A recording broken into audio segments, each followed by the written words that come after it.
ദൈവത്തിൻ്റെ അതിപരിശുദ്ധമായ നാമം വാഴ്ത്തപ്പെടുമാറാകട്ടെ. അനുഗ്രഹം നിറഞ്ഞ ഈ വിശുദ്ധ ദിവസത്തിൻ്റെ പ്രഭാതത്തിനായി ദൈവത്തെ സ്തുതിക്കുന്നു. ഏറ്റവും ബഹുമാനമുള്ള വൈദിക ശ്രേഷ്ഠരെ, പ്രിയപ്പെട്ട ദൈവജനമേ, ഏവർക്കും കർത്താവായ യേശുക്രിസ്തുവിൻ്റെ നാമത്തിൽ എൻ്റെ സ്നേഹവന്ദനം അറിയിക്കുന്നു. ഇന്ന് സഭ സേവ്യാസംഘ ദിനമായി വേർതിരിച്ചിരിക്കുകയാണല്ലോ.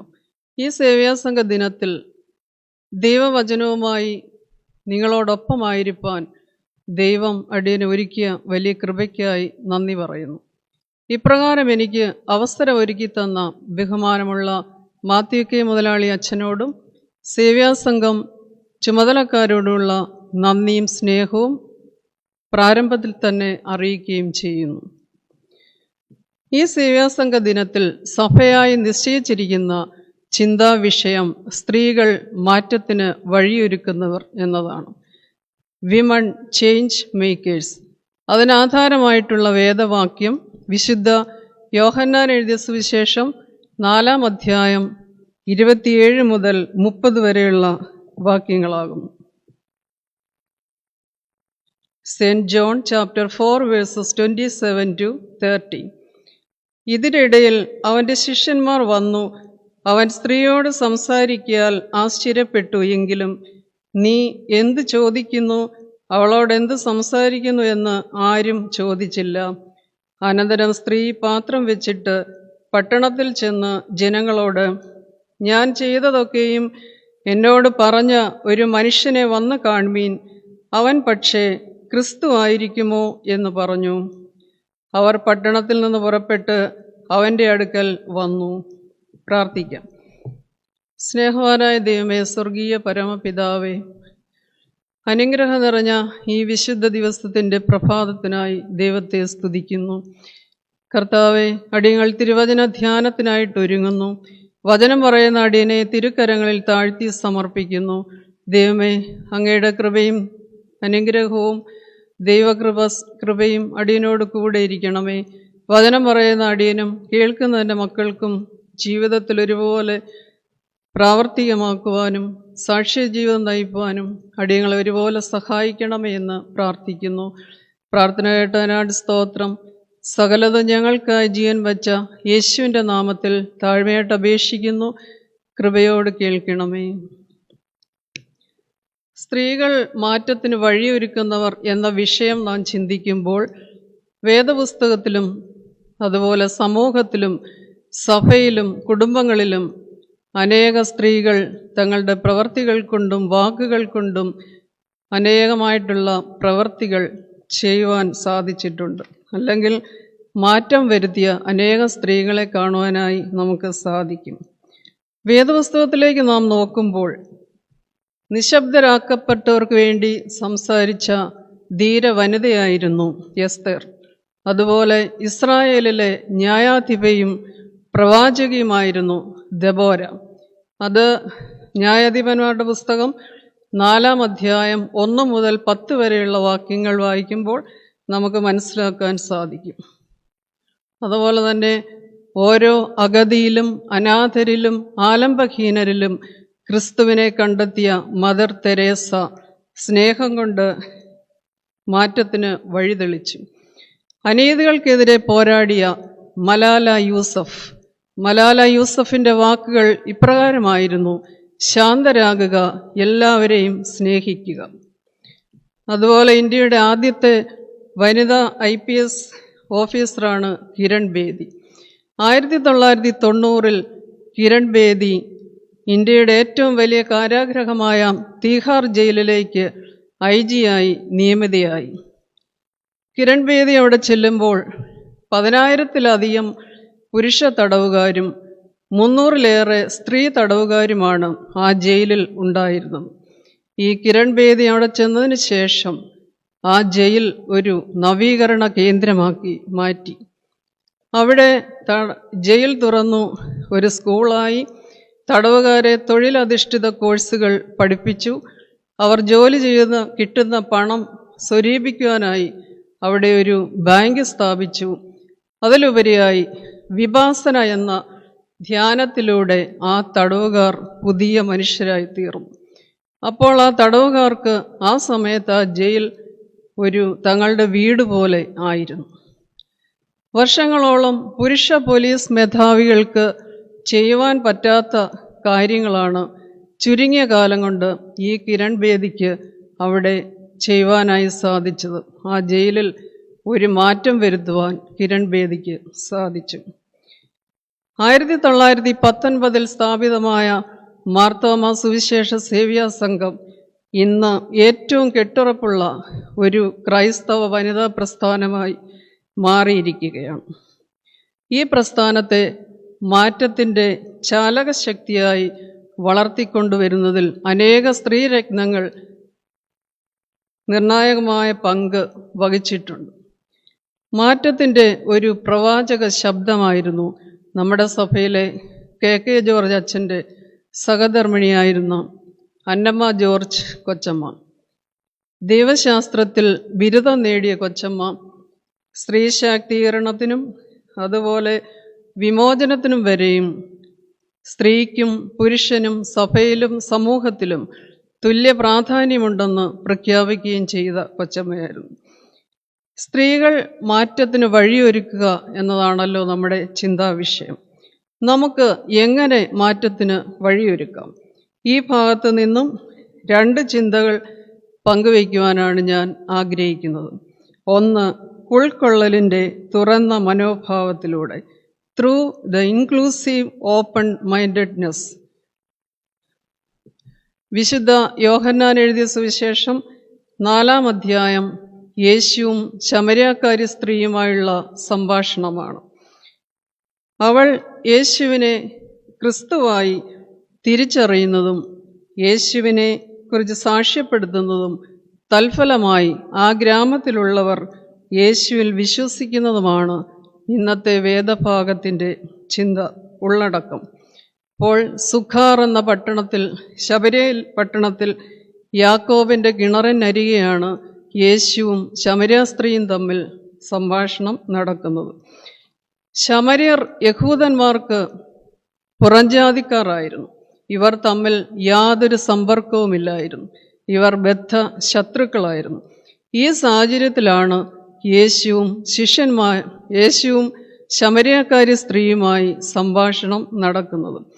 അപ്പോൾ ശിഷ്യന്മാർ ഈ യേശുവും ശമര്യാക്കാരി സ്ത്രീയുമായി സംഭാഷണം നടക്കുന്നത് കാണുമ്പോൾ ശിഷ്യന്മാർ ആശ്ചര്യപ്പെടുകയാണ്. ശിഷ്യന്മാർ ആശ്ചര്യപ്പെടുവാൻ 2 കാരണങ്ങൾ ഉണ്ടായിരുന്നു. അന്ന് യഹൂദനായ യേശു ശമര്യാക്കാരി സ്ത്രീയോട് സംഭാഷണം നടത്തുന്നു. രണ്ടാമതായി, ഒരു യഹൂദനായ പുരുഷൻ പൊതു ഇടത്തിൽ വെച്ച് ഒരു സ്ത്രീയുമായി സംഭാഷണം നടത്തുന്നു. അപ്പോൾ സമൂഹത്തിൽ പതിവില്ലാതിരുന്ന ഈ 2 കാര്യങ്ങൾ കണ്ടതിനാലാണ് ശിഷ്യന്മാർ ആശ്ചര്യപ്പെട്ടത്. യേശു ചെയ്യുന്നത് എന്താണെന്ന് വെച്ചാൽ അവിടെയുള്ള എല്ലാ അതിർവരമ്പുകളെയും മാറ്റി ഒരു മാറ്റത്തിന് തുടക്കം കുറിക്കുകയാണ്.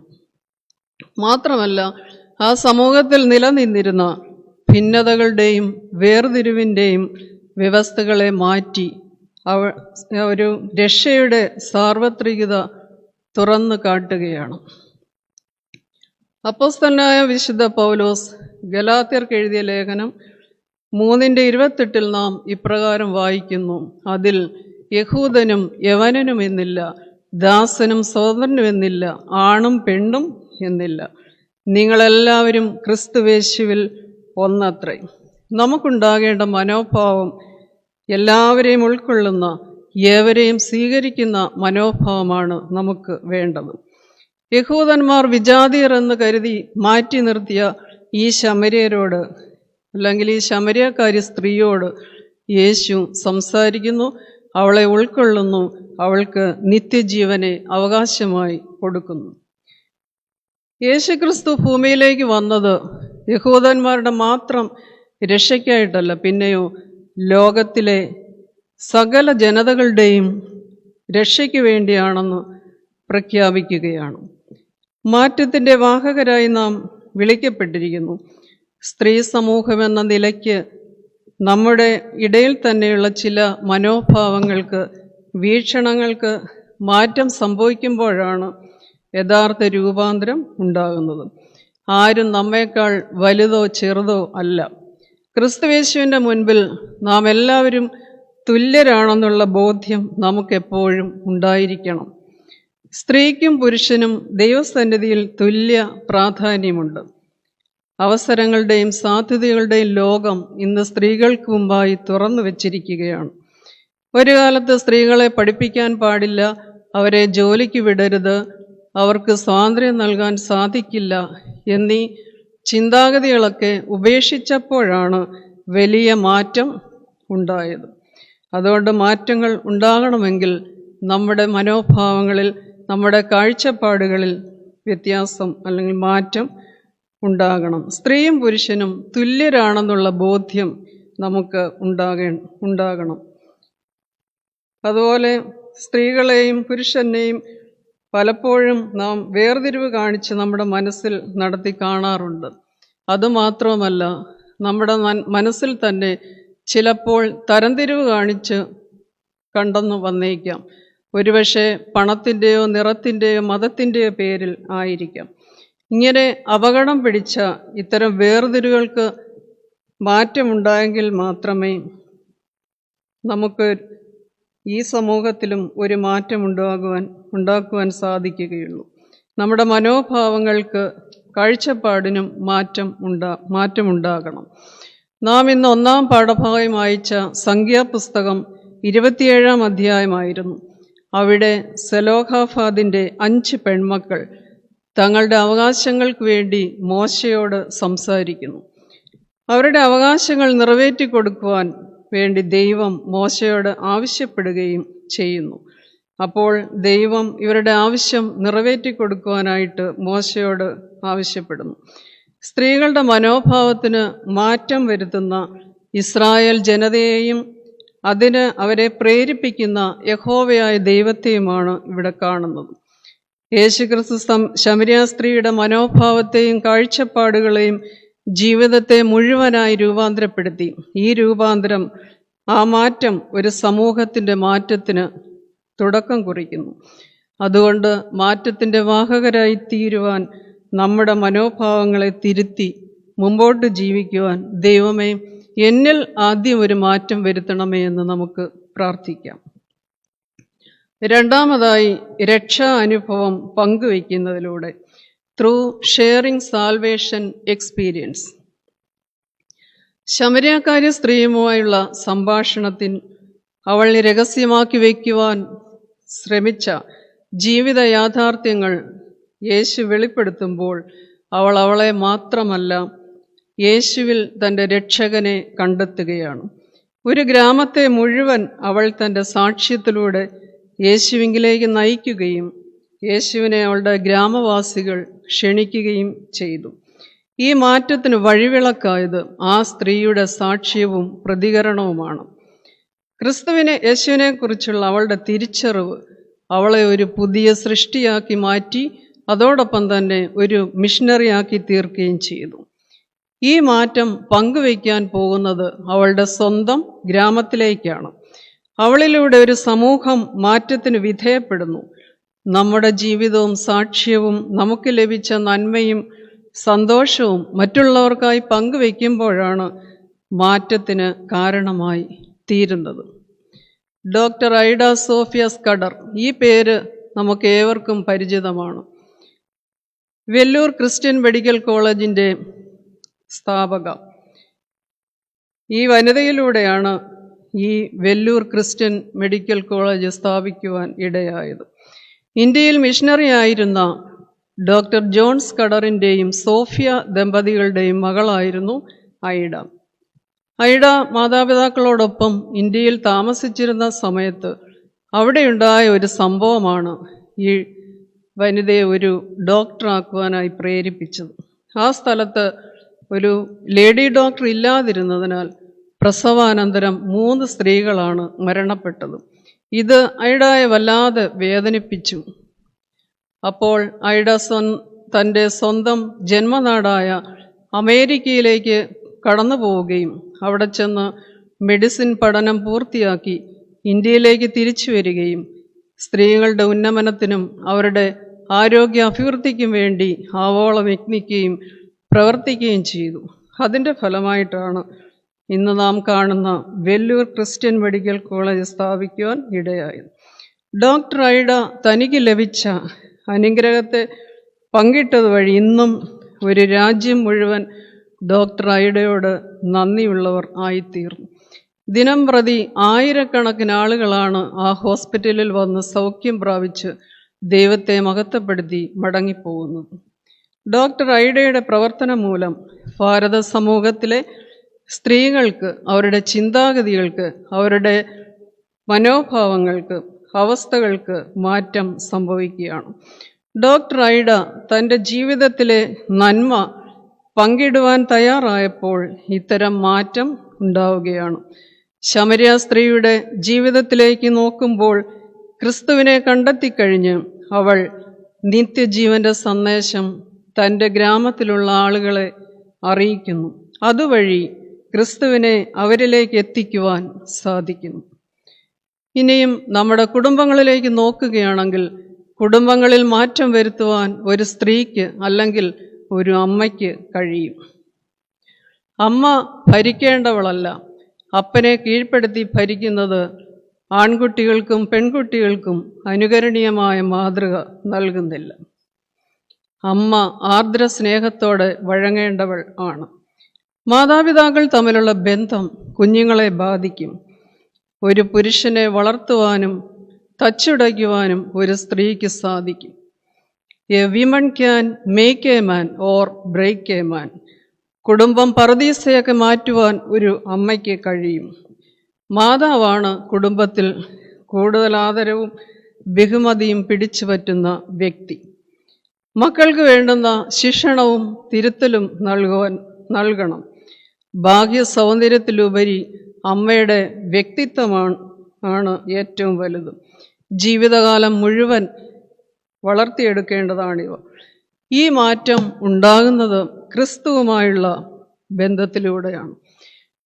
പല മഹാന്മാരും തങ്ങളുടെ മഹത്വത്തിൻ്റെ നിദാനം മാതാക്കൾ ആണെന്ന് സാക്ഷിക്കുന്നു. ദൈവസ്നേഹത്തിൻ്റെ അക്ഷയഖനി തുറക്കുന്ന തങ്കത്താക്കോലാണ് അമ്മയുടെ സ്നേഹം എന്ന് ബിഷപ്പ് ഫുൾട്ടൻ ഷീൻ പറഞ്ഞിട്ടുണ്ട്. അമ്മയുടെ സ്നേഹമാണ് അവളുടെ സൗന്ദര്യത്തെക്കാൾ ശിശുവിനെ ആകർഷിക്കുന്നത്.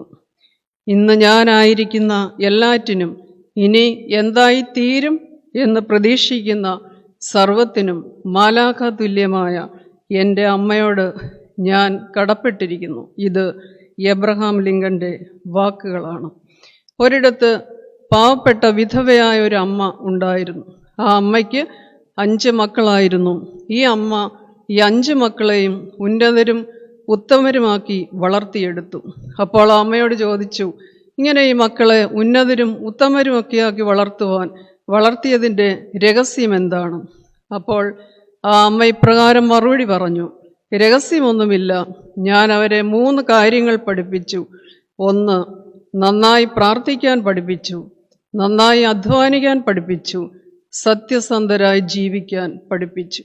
ഈ 3 കാര്യങ്ങളിലും അവർ ഒന്നാമതാണ്. അപ്പോൾ നാമും നമ്മുടെ കുഞ്ഞുങ്ങളെ നന്നായി പ്രാർത്ഥിക്കാൻ പഠിപ്പിക്കുക, നന്നായി അധ്വാനിക്കാൻ പഠിപ്പിക്കുക. അതോടൊപ്പം തന്നെ നാമും സത്യസന്ധരായി ജീവിക്കുക. നമ്മുടെ മക്കളെയും സത്യസന്ധരായി വളർത്തുവാൻ സാധിക്കുക. കുടുംബത്തിൽ മാറ്റമുണ്ടായാൽ നമുക്കറിയാം സമൂഹത്തിൽ മാറ്റമുണ്ടാകും. സമൂഹത്തിൽ മാറ്റമുണ്ടാകുമ്പോൾ ദേശത്തിന് മാറ്റമുണ്ടാകും. ദേശത്തിന് മാറ്റമുണ്ടാകുമ്പോൾ രാജ്യത്തിന് മാറ്റമുണ്ടാകും. രാജ്യത്തിന് മാറ്റമുണ്ടാകുമ്പോൾ ലോകത്തിന് മാറ്റമുണ്ടാകും. കുഞ്ഞുണ്ണി മാഷിൻ്റെ കവിതയിലെ 2 വരികൾ ഇപ്രകാരമാണ്: ലോകം നന്നാകാൻ ഒരു മന്ത്രം ഞാൻ ഓതാം, നീ നന്നായാൽ മതി. പ്രിയമുള്ളവരെ, നമുക്ക് ലഭിച്ച അനുഗ്രഹങ്ങളെ മറ്റുള്ളവരുടെ ഉന്നമനത്തിനും നന്മയ്ക്കും വേണ്ടി പങ്കിടുവാൻ നാം തയ്യാറാകുമ്പോൾ മാത്രമേ നാം മാറ്റത്തിൻ്റെ വാഹകരായി തീരുകയുള്ളൂ. ഈ കാലഘട്ടത്തിലും അനേകം ആളുകൾ നീതിക്ക് വേണ്ടി പോരാടുകയാണ്. എത്രയോ സ്ത്രീകൾ, പെൺകുഞ്ഞുങ്ങൾ, കുഞ്ഞുമക്കൾ വേദനയും പ്രയാസവും പീഡനവും അനുഭവിക്കുന്നു.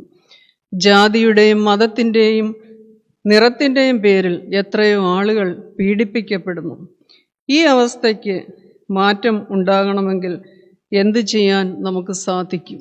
ഇവർക്ക് വേണ്ടി പ്രാർത്ഥിക്കുക, അതോടൊപ്പം തന്നെ അവർക്ക് വേണ്ടി പ്രവർത്തിക്കുവാനും അവർക്ക് വേണ്ടി നമ്മെ തന്നെ പരിവർത്തനം ചെയ്യുവാനും നമുക്ക് സാധിക്കണം.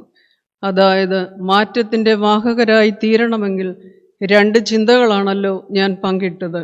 ഒന്ന്, ഉൾക്കൊള്ളലിൻ്റെ തുറന്ന മനോഭാവത്തിലൂടെ through the inclusive open mindedness. 2, രക്ഷാ അനുഭവം പങ്കുവയ്ക്കുന്നതിലൂടെ ത്രൂ ഷെയറിംഗ് സാൽവേഷൻ എക്സ്പീരിയൻസ്. ഈ വചനങ്ങളാൽ ദൈവം നമ്മെ അനുഗ്രഹിക്കട്ടെ.